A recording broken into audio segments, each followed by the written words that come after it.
भाषा में उद्दंत मार्तंड के नाम से पहला समाचार पत्र 30 मई 1826 में निकाला गया था। इसलिए इस दिन को हिंदी पत्रकारिता दिवस के रूप में मनाया जाता है। पंडित जुगल किशोर शुक्ल ने इसे कोलकाता से साप्ताहिक समाचार पत्र के तौर पर शुरू किया था।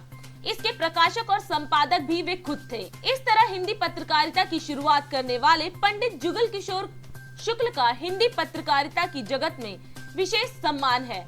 जुगल किशोर शुक्ल वकील भी थे और कानपुर के रहने वाले थे, लेकिन उस समय औपनिवेशिक ब्रिटिश भारत में उन्होंने कलकत्ता को अपनी कर्मस्थली बनाया। परतंत्र भारत में हिंदुस्तानियों के हक की बात करना बहुत बड़ी चुनौती बन चुका था। इसी के लिए उन्होंने कलकत्ता के बड़ा बाजार इलाके में अमरतल्ला लेन कोलोटोला से साप्ताहिक उद्दंत मार्तंड का प्रकाशन शुरू किया। यह साप्ताहिक अखबार हर हफ्ते मंगलवार को पाठकों तक पहुंचता था। परतंत्र भारत की राजधानी कलकत्ता में अंग्रेजी शासकों की भाषा अंग्रेजी के बाद बांग्ला और उर्दू का प्रभाव था। इसलिए उस समय अंग्रेजी, बांग्ला और फारसी में कई समाचार पत्र निकलते थे। हिंदी भाषा का एक भी समाचार पत्र मौजूद नहीं था। हाँ, यह जरूर था कि 1818 से 19 में कलकत्ता स्कूल बुक के बांग्ला समाचार पत्र समाचार दर्पण में कुछ हिस्से हिंदी में भी होते थे।